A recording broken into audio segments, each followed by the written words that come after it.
अपने सैनिकों को एलओसी मारकर भारत की सीमा के अंदर भेज दिया। जनरल का प्लान सीधा और साफ था।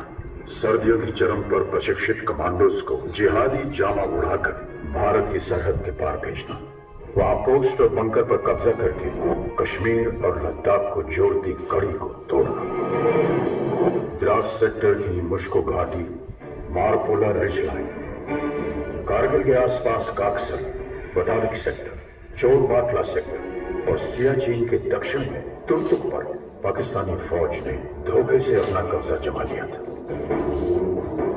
लेफ्टिनेंट सौरभ कालिया की अगुवाई में निकली पेट्रोलिंग पार्टी बड़े रहस्यमय ढंग से गायब हो गई थी। कुछ दिनों के बाद उनका क्षत विक्षत शव पाकिस्तानी सेना ने हमें सौंपा।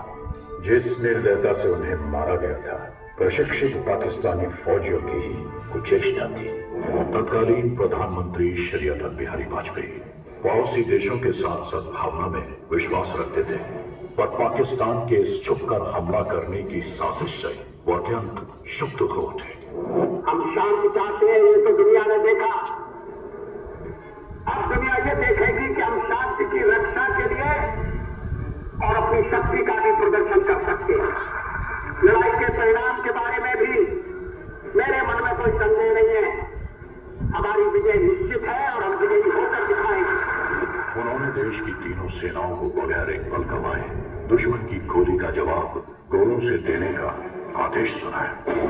तो भारतीय सेना ने तुरंत एक्शन लेते हुए युद्ध का ऐलान कर दिया।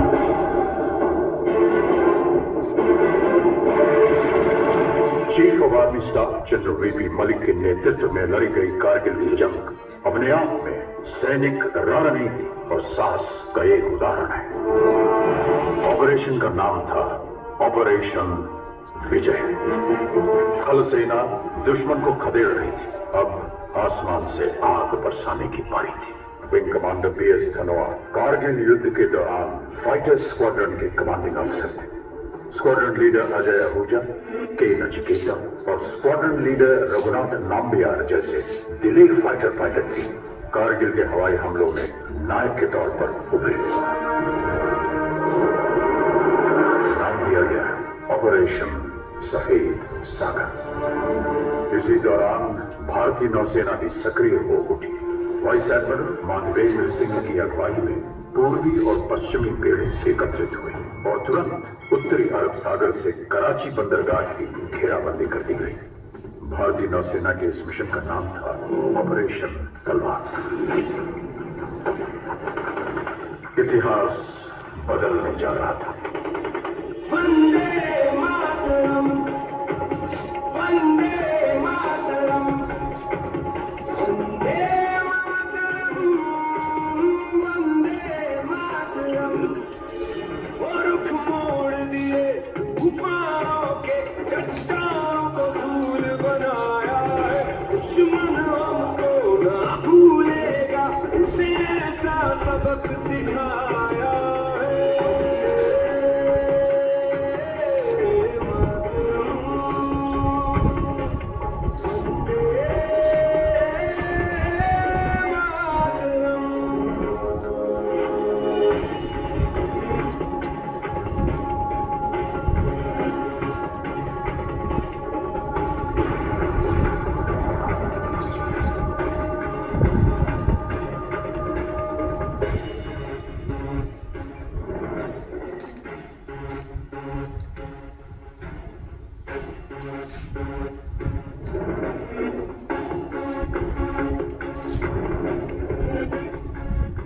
Joshi on the radio said, after another bunker was captured, my company's success in the ये दिल मांगे मोड़।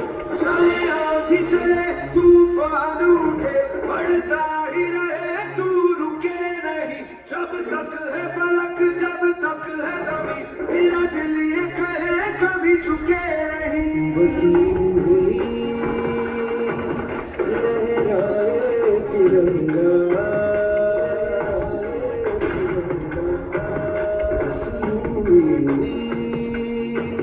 लहराए तिरंगा, वंदे मातरम, वंदे मातरम।